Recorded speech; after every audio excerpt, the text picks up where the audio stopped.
Hello, everyone, and welcome to UNB Talks Online, an online learning series brought to you by UNB alumni. My name is Michelle McNeil. I'm the Executive Director of the UNB Associated Alumni. I'm a proud two-time alumna of UNB, and it's a great pleasure to be here today to host today's session and to learn along with all of you for the next hour.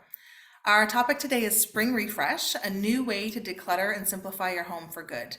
I don't know about you, but I feel like I really need some of the ideas and tips that we're going to hear today. So I think it's a relief to know that I'm in good company. We had well over 200 UMBers register for today's session. So welcome to all of our alumni and friends joining us from around the world. We do encourage you to use the chat function in Zoom to say hello to us, let us know where you're joining from, and then throughout the session to sort of engage with each other and the content whenever you feel like it. There's also lots of time at the end for questions, and we have all the questions with us that you submitted when you registered online. But if any questions pop up through the session that you'd like to ask, there is a little Q&A button. There's a function in Zoom called Q&A, and you can pop into there, submit your question, and then that way I'll definitely see it and be able to ask our presenter at the end of the session, at the end of her presentation, the questions that come in. Also, if you go into the Q&A function and you see a question that you would also like to be answered, you can like the question, and that will sort of move it up in the list so I know which ones to ask first. Without further ado, I'm now pleased to introduce our speaker for today. Kelly Anderson earned her Bachelor of Arts from UNB in 1995 and is a space and lifestyle designer who teaches easier, more efficient ways of living and working at home. Kelly knows that our environments play a huge role in productivity, peace, and health. So she's made it her mission to help people create calmer, simpler, and more sustainable home and workspaces where we can thrive instead of just survive. So Kelly, thank you so much for taking the time to share your expertise with us today. Over to you. Hello, nice to be here. Thank you. Okay, so I'm happy to be here to offer a way of simplifying that I hope is not overwhelming and in a way that will last for you in your home so that you won't have to keep doing this over and over and over. So let me go and share my screen and get the presentation going. Everybody can see that now? Yeah, we can see it, Kelly. Yep. Okay, perfect. So I want to walk you through today 5 steps towards decluttering and organizing, but really an overall way to help you simplify and a new mindset to use towards simplifying your home so that it will last and help you simplify your life overall. I'm going to try to go through this really fast so that we can leave time for questions at the end. So let's get going. Oh, and of course it's not working. There we go. So I want you to, just before we get into this, start thinking about changing your mindset a little bit before you get into your journey of decluttering. Because if you keep doing the things the same way, you're going to end up, of course, with the same results. So if you right now have kind of a chaotic, cluttered, unfocused, overwhelming type environment at home, and you keep doing things the same way as you go about your decluttering and organizing and that sort of thing, then you're going to end up with the same results. So what I want to offer to you today is a way to shift your mindset a little bit towards a way that you can do this in a calm and focused and intentional way and keep your home in that way as well. And that mindset shift is toward essentialism. So this is not a new concept, but I came across about 10 years ago when I bought the book Essentialism by Greg McKeown. And he offers this concept more in a professional business and work way, but I think it really applies to our lifestyles and the way we even live in our environments as well. And so it's all about living by design and not by default. So instead of living by default in a way that you haphazardly set up your home when you first moved in, or because it's the way your parents always organized their home, by not setting your intentions and living really intentionally the way you want in your home, that's living by default instead of by an intentional design. And I want you to start thinking about switching over to be very intentional in your home. It's also about discerning the vital from the trivial. So not the trivial, urgent, maybe things that you kind of have always had, but really aren't important to that alignment with your values and your intentions that you're now setting. And it's about getting to the right things. So it's not about having less or spending less time on things or focusing not on the less or minimizing in your life. It's a focusing on actually more, but more of the right things. And So really, it's about drilling down to your core values and filling your life and your home with the things that align with them, with those values and with your intentions, and then eliminating the rest. So it's really about intentional simplicity. This is not minimalism. There's a subtle difference here between minimalism and essentialism, because essentialism is really not about removing stuff. It's not about minimizing the things in your home. It's about coming home to a place of refuge and peace, surrounded by the things that give you comfort, help you thrive, make things very easy for you, help you gain back time, help you be inspired, eliminate frustration and overwhelm in your home. And it's about having a home that helps you make headway on your dreams and your intentions for how you want to thrive and contribute to the world. So it's a bit of a shift, and I want you to get into that essentialism mindset as we get in through our journey. And we'll start with that as step one, making that intentional mindset shift. And this is important to do before you even get into your spring cleaning and decluttering and organizing and all of that stuff that you'll actually spend time doing, because it's making that shift towards thinking about, even as you open drawers, what's essential versus what's maybe trivial and not aligning with my values and my intentions for how my lifestyle is going to be. So keep that in mind. And what I suggest is actually sitting down for a few minutes before you begin your journey of decluttering and writing down your values. So sit in a nice comfy spot, take some time, bring out a journal or a piece of paper and make a list of your values, things that you love that are around you, things that bring you joy, things that will help you on your intentional lifestyle. So you might have to take a few minutes to remember or reevaluate the vision for your best life right now and what you want your lifestyle to actually be like. And then that'll help you determine the things that around you that will help you along that journey towards that lifestyle that you're envisioning. So it's important to really kind of sit down and think about that first. And then you can sort of walk around the house with that list or your journal in hand and evaluate a little bit just off the top, just for a few minutes, stuff that maybe is helping you along that journey versus stuff that gives you stress or takes time away from you on that journey. And you'll start to see that mindset shift. You'll start to, essentialism will start to click in for you, and you'll understand a little bit more, and you'll just sort of have that shift that will make decluttering and keeping your home clutter-free a little bit easier as you go. That leads into step two.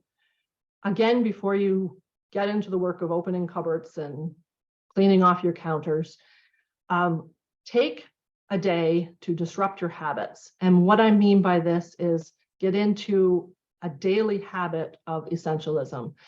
And so I suggest carving out what I call a calm corner in your home. So that may be like a window by a nice comfy seat by the window, or maybe it's your bed in your bedroom because you can close the door on all your family and the chaos that's going on in your home. Take time to be in your calm corner, maybe set a new morning or evening ritual for being there, and take 15 minutes a day devoted to just you and to a bit of calm. So that's maybe doing some deep breathing, maybe some meditating, maybe some journaling, a little bit of reading with coffee or tea, something that will give you that little bit of peace and reduce your anxiety daily. And that then gives you more headspace in the day to go about your day-to-day stuff, but also to go about decluttering and organizing as well. So then comes your step three in decluttering. So this is, of course, the big one, the fun one for me. May not be the fun one for everyone, but I'm going to offer a way to take at this without the overwhelm. And that is through what I call the tiny step method. So instead of taking decluttering as the huge big job that you do once a year for spring cleaning, once every couple of months or month or two as clutter builds up, maybe even once a day on the weekend or a half day on the weekend that you have to waste cleaning and decluttering because of everything that's built up over the week. I'm suggesting that you break that down into very tiny steps. And what I mean by tiny steps, I mean tiny, like 15 minutes a day, and making that a daily habit. So instead of spending all of that huge amount of time with a huge task in front of you for decluttering, let's say you have your master bathroom has gotten out of hand now, and there is stuff everywhere, all over your cupboards. It's crazy. Your shower looks like a war zone, and you decide that you need to get that decluttered. So you might typically say, okay, I'm going to take an hour and declutter this. You walk in and you empty out every cupboard and drawer. You've now got everything out on your counters and your floor, and you start picking up a couple of items to go through and start decluttering. And then you get frustrated because you can't make a decision on something. And then you get distracted because, oh, this thing that you picked up reminds you of something else, and you got to run it to another place in the house where to put it away in its home. And then you get distracted by the stuff in that room. While suddenly an hour has gone by, you've got nothing done, you're overwhelmed, you're tired, you're frustrated, and you leave that stuff in worse shape than when you started, and it lasts for a month and you never get back to it. So forget that. That's what most people do. If that's you, don't worry about it. You're in the majority. But take a minute, take time to instead think about using this tiny step method instead. So I want you to figure out how you can carve for a lifetime. This will be a lifetime habit, 15 minutes into spending on your home every single day. So you can determine when that is. Is it at the end of the day? Is it getting up a little bit earlier in the morning, so you spend 15 minutes in the morning before anyone else is up? You determine when that is. Maybe it's even when you get home from work or right after supper, as a way to almost de-stress and leave work behind. Spend 15 minutes a day, set the timer on your phone, and use that time to first, if you need to declutter, you're going to be decluttering. Once you get the decluttering done, it'll be maintaining by organizing and tidying things up and maintaining so that clutter never creeps back in on you. But this 15-minute dash, declutter dash, as I call them, is the way to tackle these big areas of clutter that you need to tackle. It's 1%. It's the theory of 1% gains, right? So it's 1% that keeps adding up every time. When you add 1% upon 1% upon 1%, you get exponential gains, and suddenly you have that master bathroom cleaned up in a week or 2 weeks versus a month of having it messier than when you started. And you'll get there faster than you actually think you are. And the best thing about it is that instead of depleting your energy and making you more tired and more cranky, you actually get more energy from it, because every day with 15 minutes, anyone can get 15 minutes. That's really not a big deal. It doesn't tire you out too much with 15 minutes. When you have that, your momentum and your headspace gets even brighter and bigger. So your momentum keeps going. You have joy because you got one drawer done in that 15 minutes, and now that drawer is done. And that gives you a little bit of, optimism in your day, and you feel better and better about it. And you also work that decluttering muscle so that, it gets easier and easier to spend that 15 minutes every day and make the decisions you need when decluttering. So it actually gets easier. It becomes actually a joy to go to instead of the dreaded weekly, monthly, yearly big decluttering that you have to do. It makes you love your home more. So try the tiny step method. The tiny step method also works when you actually open up, you do your 15 minutes, and let's say you open up a drawer in your bathroom and your drawer is still stuffed full and you still are a little bit overwhelmed and you don't know what to do. Okay, so the tiny step is by actually just picking 3 things. You don't have to pick up all the things, you pick up 3 things. And where essentialism comes in is you pick up the 3 most essential things that make your life easier or better or on track with the life that you want to live. So keep those 3 essential things. Then maybe the next 3 essential things out of the rest. What about the bottom 3 things that are not essential, that are trivial? Can you get rid of those right away? Is that the easy way to do it? Great, let's do that. Okay. So that's the tiny step method. Let's get into a few decluttering tips, because I got, Michelle had passed on to me some questions that came in even before the seminar came in. And these are questions that I get over and over again from students in my courses as well. And I thought I'd share some essentialism mindset around specific decluttering tips for areas and things in your home. So let's talk about large spaces. So this is a big one. It's one that people put off because it's such a big job to declutter things like a whole garage or let's say a basement, or even the spare room where everything in your home goes to die that doesn't have a home. Probably everybody has one of those, right? So what do you do with those spaces? Again, you use the tiny step method. You divide and conquer. So you open that door to that spare room that's filled with stuff, and you pick one corner, or you pick one desktop space because there's a desk, and that desk space is covered with stuff. So you pick that, or maybe you pick one category of thing at a time.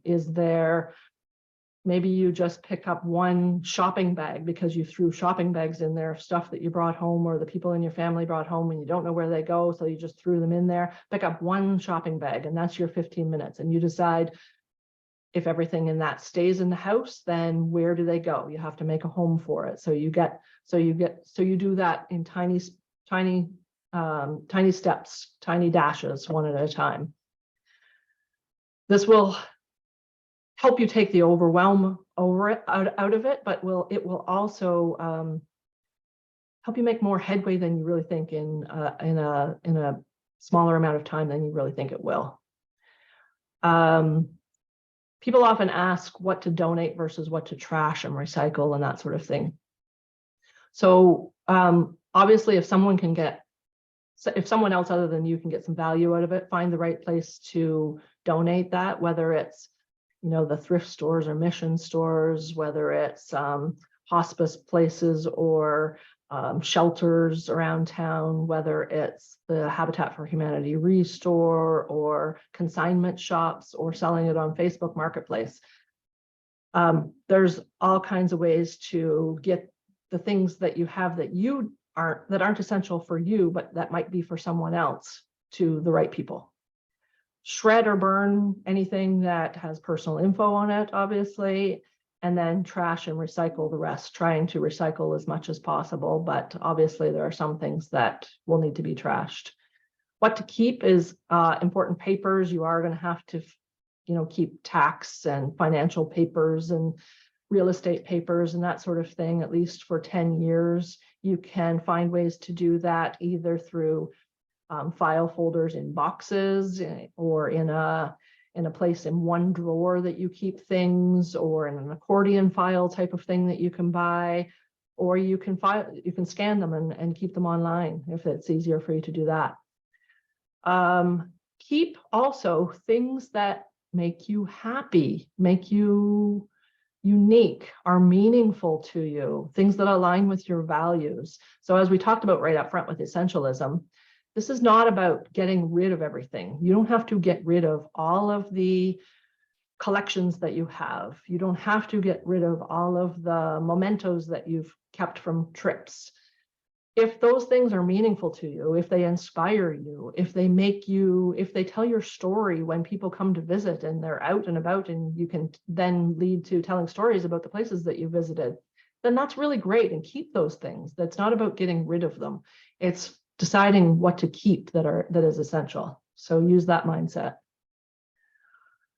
How to let go without guilt, especially for sentimental items, is a huge thing that people rightfully have trouble with, because it's hard, right? This stuff is hard to get rid of, and sentimental items especially. But we have to remember that stuff is not the memory that the stuff represents. It's just the stuff. And so if the stuff is what triggers your memory, then reframe it and think about it a different way. So let's say you have inherited the china set from your mother or your grandmother, and that is lovely because it brings back the good memories of them. But do you need to keep the whole china set to have the memory, or could you keep one or two of your favorite pieces of it, and that still brings back the memory without having to keep and store away in somewhere the whole big china set that you never use? So think about it that way.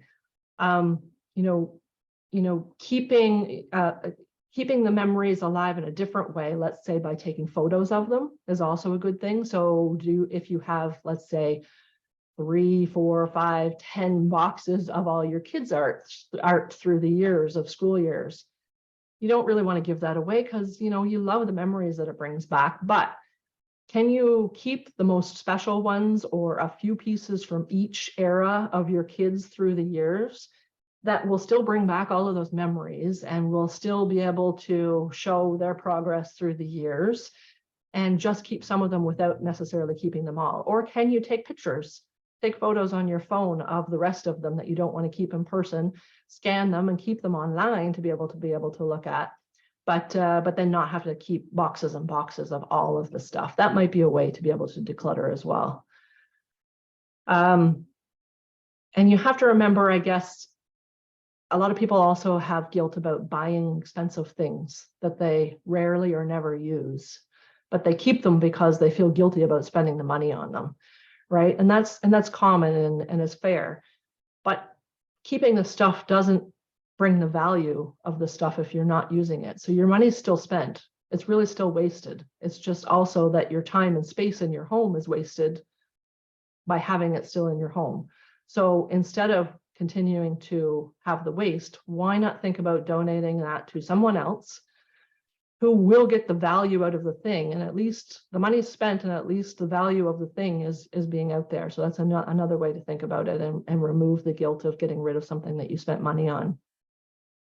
Photos are another big thing, of course, that are hard to know what to do with and hard to get rid of, and you don't necessarily have to get rid of them. As I said, keep the ones that make you happy, that keep your memories alive, that bring a lot of meaning to your life.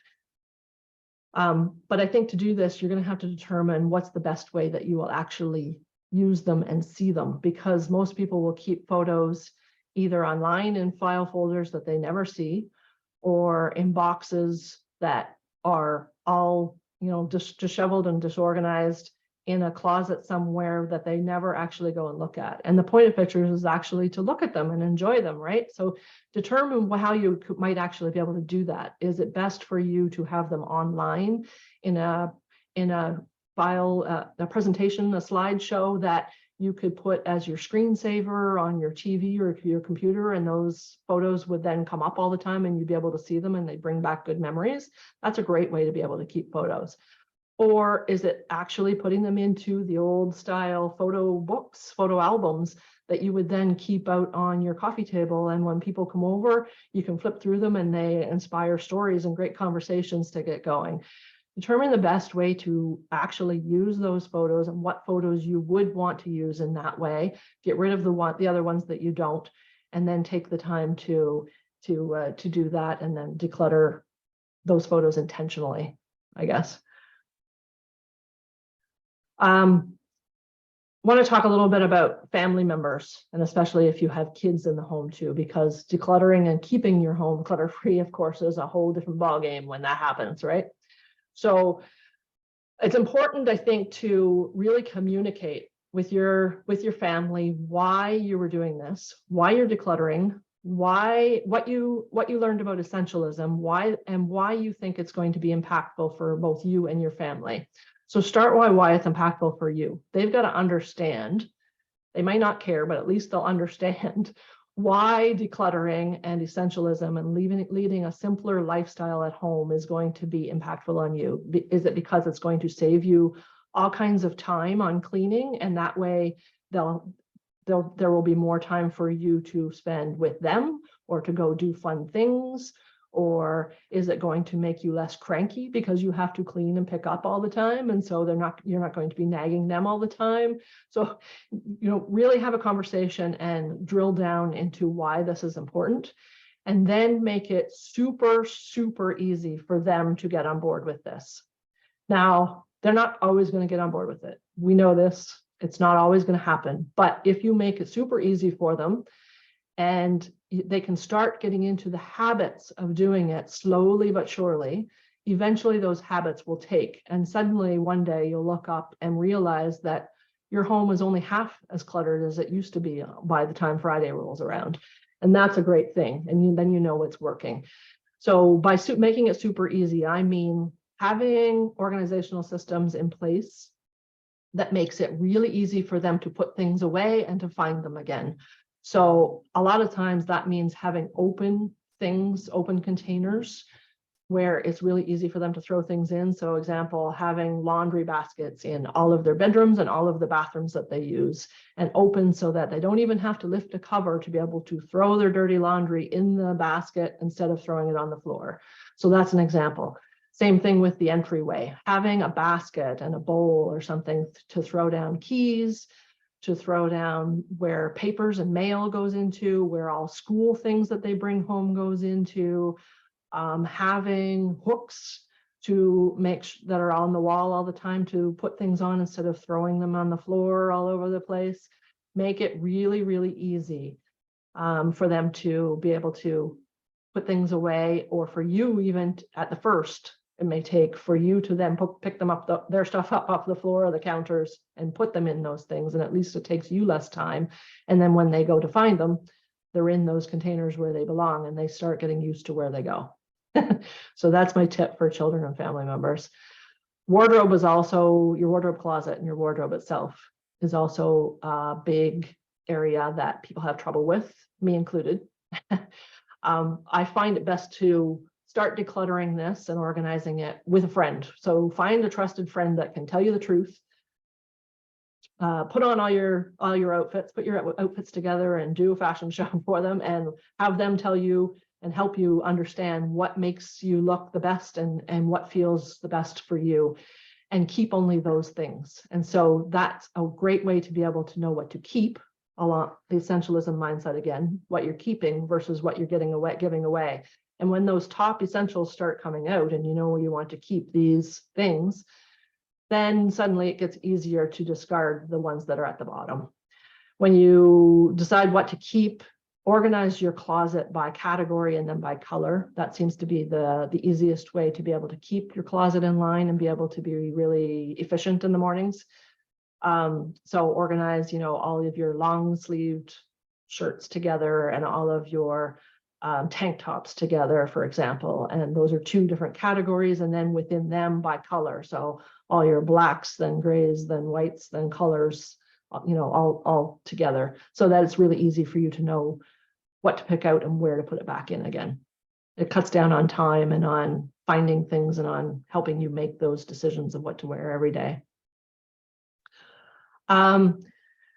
Okay, so I also wanted to touch on downsizing. So a lot of people you may be at the age where you're downsizing from your big family home to a smaller apartment or condo or somewhere, or maybe you're helping your parents do that. This is a big job. It's an emotional job, and it's best done both with the essentialism mindset and with the tiny step method. So keep those both in mind. So I would make sure, if it's you that's downsizing, or maybe you could get your parents too if you're helping them downsize, write down the vision for what your new daily lifestyle is going to look like. So embrace and thank, and be thankful for the blessings you had for the lifestyle that you've had up till now, and then embrace what the lifestyle is going to be like when you change into your new home. And so that's going to help you put down on paper what it's going to look and feel like. And that'll help you then understand, okay, what are the things around you that will support that vision? So what do you need that's essential? You'll be able to maybe you won't be holding huge family dinners around the great big dining table anymore. So the dining table and chairs are not essential to bring.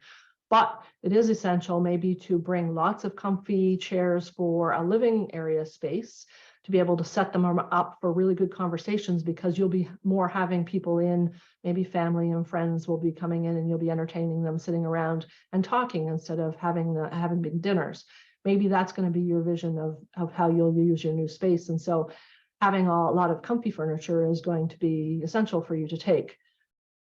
It's just going to be able to help you figure out what you're going to need to support that vision versus all the stuff that you still might want to take, but really is not essential to your new lifestyle. And also I want you to keep in mind to keep what's meaningful, but not necessarily what's valuable. So you may over the years have collected a really great and valuable collection of furniture, old antique pieces, art, things like that. You know, it comes back to that guilt thing. You've enjoyed them for your time in your home, and maybe in your new home that's not going to fit. But keep what's meaningful to you. So keep the most meaningful pieces of art, keep the most meaningful and functional pieces of furniture. You don't necessarily have to keep a piece of furniture that's not necessarily going to work in your new home just because it's the most expensive piece of furniture that you have. So keep that in mind. All right, we've decluttered. Now we have to functionalize as step 4, because you really need to rethink your spaces to create a home that is strategically supportive for you and your family, because the right systems are going to save you time on a daily basis, and they're going to make you feel more comfortable and relaxed and supported and inspired. And so that means putting good organization and good systems in place. And let's take the kitchen as an example. So I want you to think about setting your kitchen up for simplicity. Think about how you use or want to use your kitchen for your day-to-day lifestyle. So do you want to be cooking more healthy meals at home instead of having to order out more? So if that's the case, think about how your kitchen is set up and make sure that it's in zones to be able to support that. So zones for baking, if you do baking, zones for cooking, zones for prep, and zones for cleanup, even for that matter. So for example, baking, if you do a lot of baking or you want to be able to do some baking, bring all of your baking tools, like all your bowls and your measuring cups and all that kind of stuff, plus all of your ingredients that you're going to need, into one space close together, right around the counter space that you're going to use to do your baking, and have those all within reach if you can. So it might require a little bit of reorganization in how you typically have set up your kitchen before, but really think strategically about the easiest and most functional way for you to use your kitchen, where it's going to make the time in there enjoyable and useful. That includes thinking about what you need out on the counter. You know, this isn't about minimalism and taking everything off the counter, unless that's what works best for you and gives you the best mental space. Maybe though, it's having the toaster out on the counter because that is what you use every single day, and it's a pain in the butt to be bringing it in and out of a drawer every day. Or maybe it's making sure you have that drink station set up on your counter so that making smoothies and coffee and tea and all of that kind of stuff is super easy, and you've got it all gathered together on a little tray in a drink station right in the corner of your counter. So rethink your systems, your organization, and your zones in every room in your house. So another example is creating a command center sort of space in your home. That's, a spot where if you have family, for example, you might have a big whiteboard calendar or some kind of calendar system, along with a couple of trays for all the papers coming into your home, so that everything is kept there and everyone knows where to find stuff and knows what's going on in that one command center. Nowadays, you might want to move that online if you're all connected as a family onto group chats and group calendar, that kind of thing. Maybe that works the best. You have to figure out what works best for you, but be very intentional about putting those systems into place, and the right system into place for that. One other thing about setting up systems and organization. As I said before, a lot of times open organizational systems work best, so that it's really easy to drop stuff in and pick stuff up when you need things. But make it pretty, because when you make things really pretty and nice and use nice things instead of a cardboard box or an ugly bin or something like that, try to upgrade and make things really nice, because when it's pretty and nice looking, you're more likely to actually keep it that way. It inspires you to keep your house clutter free and looking pretty like that. So find really nice baskets and pretty bowls and bins, and maybe some, antique trays and jars. These might be things that you already have stored away in some closet somewhere that you can bring out and actually use to be able to be more organized in a nicer way around your home. And label everything. So try to liberally use labels around your home. So let's say for your linen closet, label on your shelf, this is the double bed sheets versus the queen bed sheets versus the guest towels, and everything has a home and everyone knows where those go, and it's easier to keep in line and not just have things thrown in there that way if it's labeled. All right, we're on to step 5. All right, you've got systems in place, you're decluttered, you feel like your home is in pretty good shape, or at least it's on its way to being, because you're using your 15 minutes a day to declutter and get things simplified. Now, how do you maintain that? You want to create an environment with the least possible resistance to building those new good habits of keeping things tidy, both for you and your family and anyone in the household. So I suggest highly building that 15-minute habit that we talked about and using it once you've done all your decluttering and got your house in shape to maintain. So your 15-minute habit every day might be putting the dishes in the dishwasher every night and then unloading it every morning as the coffee is brewing. Doing a quick sweep around to put things away from your living room or your living areas every night into those open baskets and bins where things are. So let's say you have small kids and you have cubbies and little bins for all of their different toys and things. And let's say some of them are in, a couple of those are in the living room. You walk around yourself if your kids are young and throw those things into the bins. Once your kids are old enough, you walk them around for 5 minutes and help teach them to pick those things up for 5 minutes, every night or every day, put them away again. And then it gets them in the habit of doing that. The same goes like for your habit of doing your bills and papers at the end of the month. So set a 15-minute, or maybe this will be a 30-minute habit once a month at the end of every month to open up all your mail, pay all your bills, do all of those sort of, administrative things that come with your day-to-day life in a household, and get those all done in that same time period every month. You might also want to make good habits easier by removing the resistance to them within your home. So let's say, for example, working out, and you want to make sure that you're working out every day and making that a good habit. Well, you can make that easier, for example, by putting out a valet hook, hanging a valet hook in your, this is just a hook basically, in your bedroom, and making sure your workout wear is on there for the next morning. And everything is there and all picked out and ready to go. And all you have to do is roll out of bed, take things off the hook, get into them, and then head out the door for your run or walk. Make sure that you set up these little home hacks to make your home easier to get into these good habits and a simpler lifestyle, and a lifestyle that has less friction and more ease and takes less time.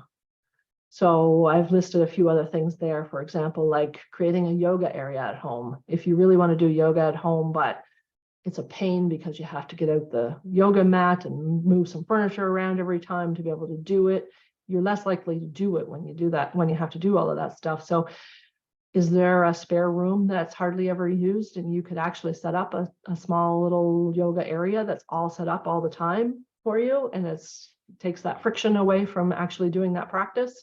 Do that. Maybe it's even in your living room. If you never use one chair in the corner, take the chair out and make it a yoga space.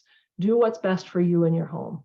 So again, it's just about intentionally thinking about your home and how to set that up. So listen, I know that everyone's busy. We're a busy society these days, and this is sometimes hard to grasp and hard to think, can I even take 15 minutes in my day to do this? But in the spirit of essentialism, I want you to think about prioritizing what's important over what's urgent. So, I think probably prioritizing your home, your environment, in order to help you live a simpler, more focused, more inspired, more productive day-to-day life is more important over some of the things that may seem urgent in your calendar on a day-to-day basis. And you have to figure out how to make space for that important 15 minutes every day. Remember that you're going to find more headspace when you have more space around you, more intentional environmental space around you. And when you open yourself up to this new way of living, I think you'll find that you have more time, You may even have more money because you're intentionally not spending on things that are going to become clutter. And you'll find more energy coming your way. So it really helps you to thrive instead of just survive, as Michelle was saying at the beginning. I invite you, if you are in the throes of spring cleaning and decluttering, I offer a free 5-day Declutter Dash where I actually give you the 15-minute Declutter Dash tasks, so you don't even have to decide what to do. I'll just give them to you through an email challenge daily.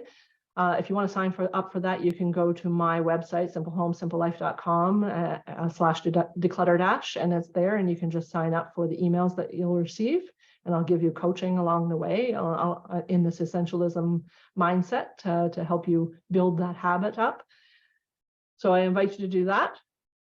And I think that's it. Thank you. If you Thank you, Kelly. That was wonderful.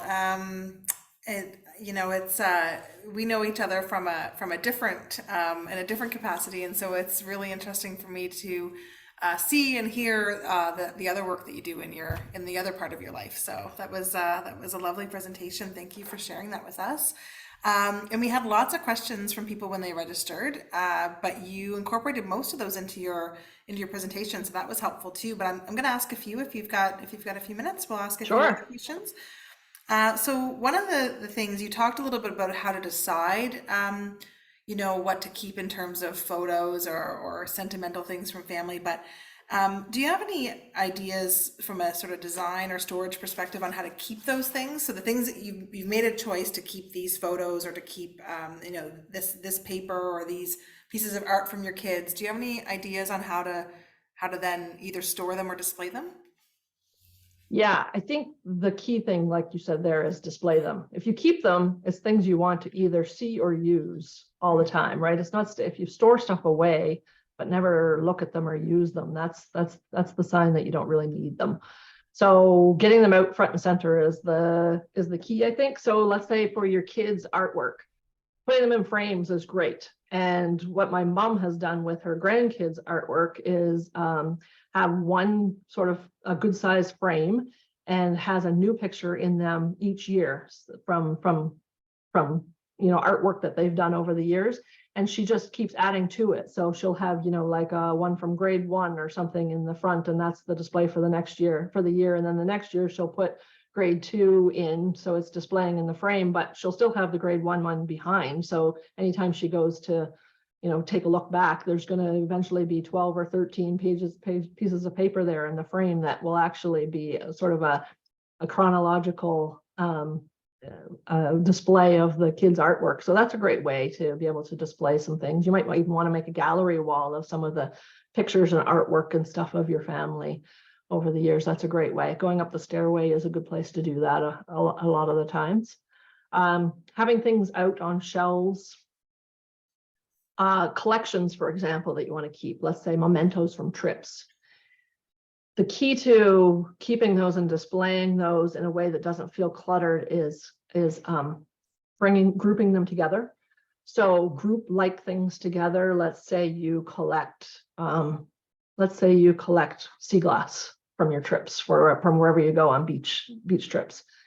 Put them together in a nice glass jar so that it's all together and not scattered around in different places. Or put all of your different shot glasses, if you collected shot glasses over the years, together into one glass display cabinet or something.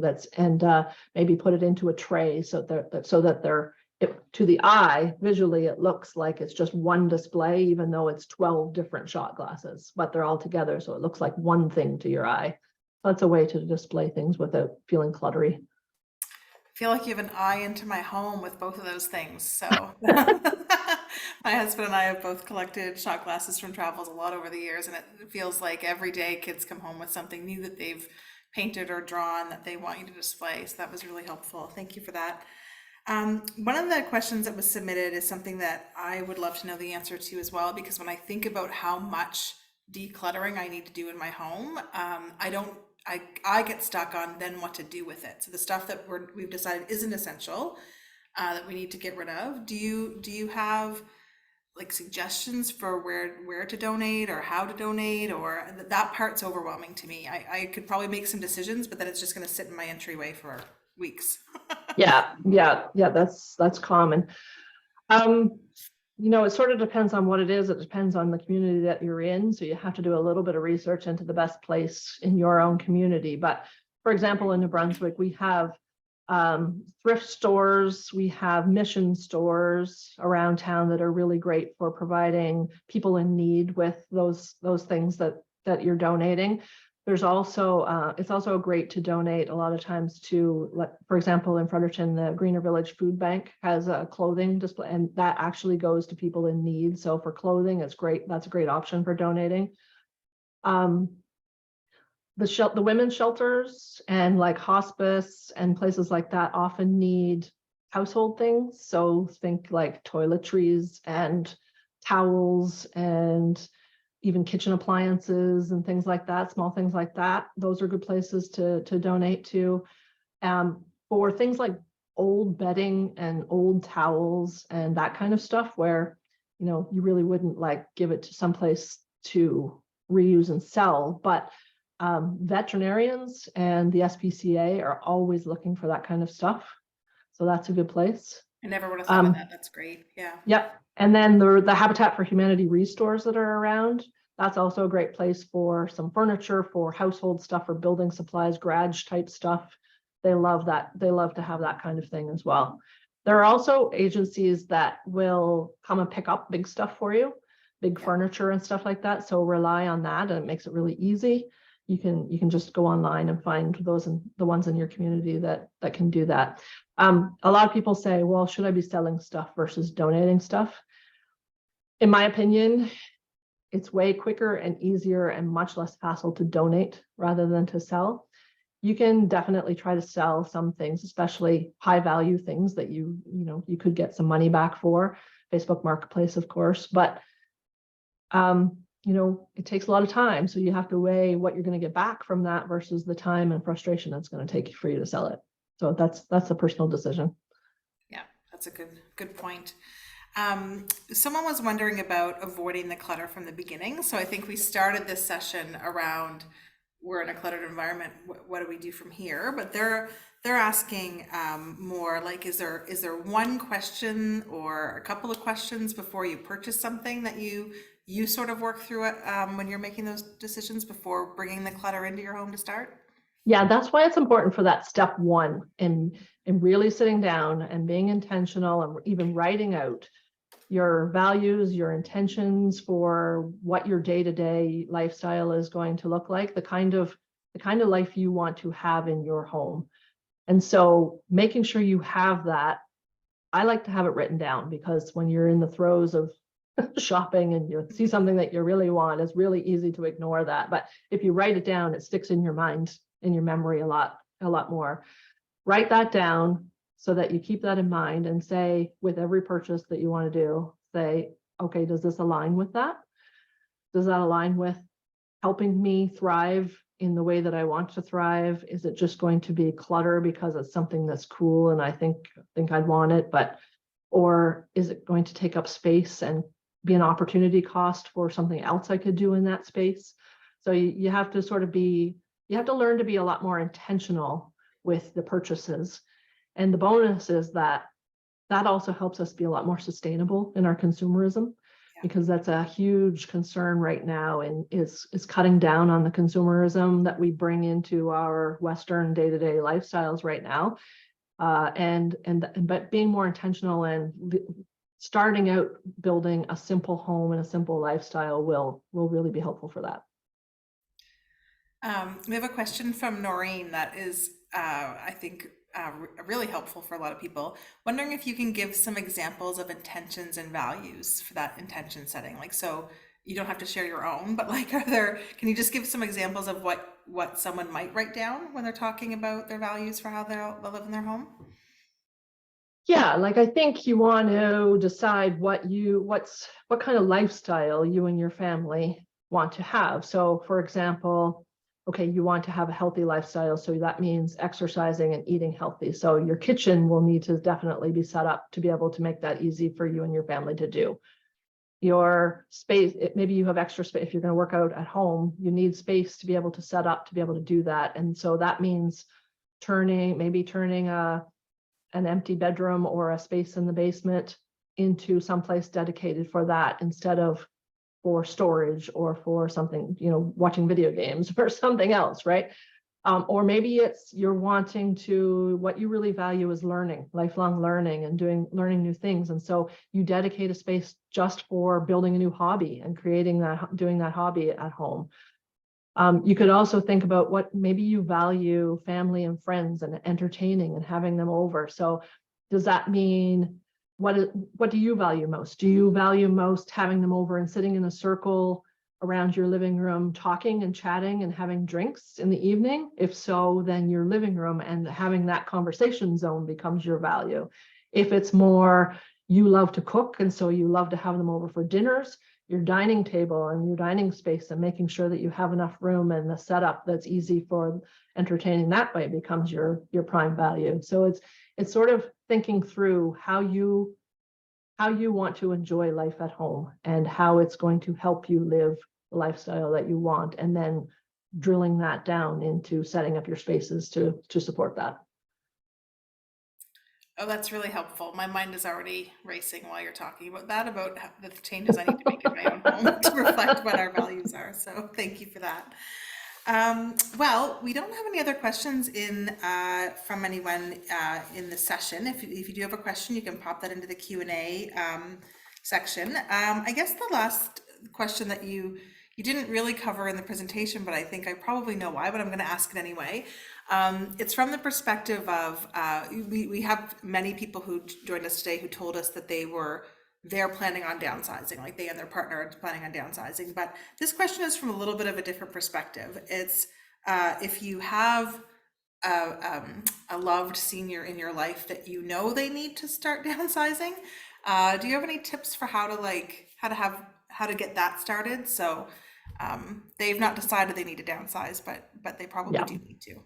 Yeah, that's the hardest thing. It's very difficult. And I think if you can start slowly talking to them about this concept of essentialism, it will help them subtly make that mindset shift along the way, so that by the time, hopefully, if you have time ahead of when they actually have to downsize, they'll get into that space where they're okay with letting some of the things go. It's important to realize that this is a very emotional process. Yeah. And it's not your process. It's their process. So you can't go in and start barking orders and start getting frustrated with them because they're not doing what you think that they should do. They're still adults. It's their home, it's their stuff, it's their memories, and it's their transition to make. And so being supportive and gentle, going at their pace, but just starting to weave in some of these things that you've learned about essentialism, about simpler lifestyles, about sustainability, those kind of things. If you can start weaving them in and start educating them a little bit at a time on that, that's helpful. Using the tiny step process is also very helpful in this, because it's a huge thing to be able to have to downsize whole estates, whole homes, a lifetime worth of accumulating things. Tiny steps to pick out just a few things at a time, and not, it can get, if you think it's overwhelming for us, it's really overwhelming for somebody, let's say, who's 80 years old and had something that they own like that for 50 or 60 years to be able to have to get rid of. So, doing one or two things at a time and making just one or two decisions in that session is a step forward in tiny steps that is manageable for them. Yeah, that's really thoughtful and helpful. Thank you. We did just have someone, they put it in the chat, so I didn't quite see it. It was there before. I think it'll be our last question. They're talking about, so they're an executor for 2 estates, and they're finding it challenging to get rid of sentimental items. And so I know you did talk a little bit about making those decisions, but it was more around the purpose for declutter. But this is, they really need to clear out some items that hold sentimental value, and just wondering if you have any sort of guidance or ideas or help that you could offer there. Yeah, again, that's tough because of course you're coming at it at a really emotional time too. And it's, you haven't really had time to be able to think clearly in a lot of cases beyond losing someone special and having to do this. Um, you know, if you have the space to store it reasonably, I would suggest doing that and giving yourself the space mentally to then come back to it and make decisions when you're a little bit further away from it. So if you have the capability to do that, do that. If not, start thinking about, again, what I talked about as stuff being not the memory. So how can you keep the memory of that special thing alive without actually having the stuff? Yeah. Is it good enough to maybe take a photo? Can you take one piece of a collection of something? Can you take certain things that, so I think you have to, again, prioritize and figure out for each thing, what's so special about this? Is it because of the memory of a certain person or a certain time or a certain place that they got it, or what it is, and go about it that way. And remember that it's the meaningful stuff you want to keep, not necessarily the valuable stuff. Yeah, that's a helpful point too. We did have a recommendation from one of our participants. If you're clearing out a family estate, she recommends a book called They Left Us Everything. So if you're in that Oh, situation, yes. Yeah. have you seen that one? Yep. I really appreciate the tip, particularly about, it was a very specific example, but about the china. My husband and I owned his grandfather's home when his grandfather passed away, and so we were left with everything. They did leave us everything, and we did store quite a bit of stuff for a while, and it's a long time now. It's been 15 or more years, but every once in a while we go back to it and decide, okay, we can part with this now. But the last piece is some china and some crystal, and I really like the idea of going back now and choosing one or two pieces instead of like 8 boxes of china I have stored in my basement right now. Yeah. Right. And that'll be great because it keeps the memory of them. If you can keep one or two pieces out front and center and you actually use them or see them more often, you'll actually get the joy out of them instead of having the stress of what to do with them in a stored box. Yeah. Yeah, that's really, really helpful. Yeah. Well, we are at the end of our hour, Kelly, but thank you so much for this. As I mentioned, it was really interesting for me to have this conversation with you in a different context, because of course we work together in another context. So, so thank you for joining us. I did just have a few things to say to wrap up.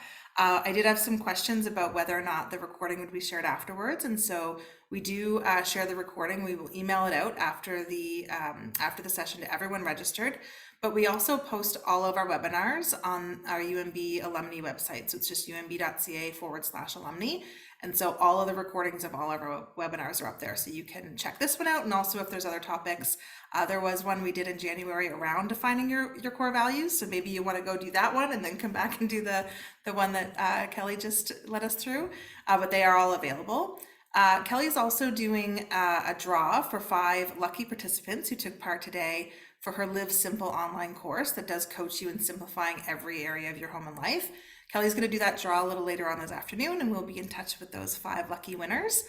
And I did just want to once again, Kelly, say thank you so much for giving your time and expertise to your fellow UNBers today. We appreciate that you took the time to do that with us. Oh, my pleasure. Thank you for having me. Yeah, and all of our programs are made possible by some of our sponsors. So a big thanks to our sponsors, TD Insurance and Manulife, who offer discounts on insurance to UNB alumni, and as a result make all of our programming possible. We also have a great team in the alumni office who work really hard behind the scenes to run our UNB Talks online series. And a special thanks to Tash Rigo, who's been leading this series all year. This is our last session until the fall, but we do, as I mentioned, have 3 years worth of sessions recorded and available on our website if you're interested in learning from other alumni on other topics. And then just to wrap up, I wanted to say a huge thank you to all of you for choosing to be with us today. I am now going to go plan my 15 minutes for this afternoon when I get home, what I'm going to do in my home to start decluttering. So thanks everyone for joining us, and have a great day.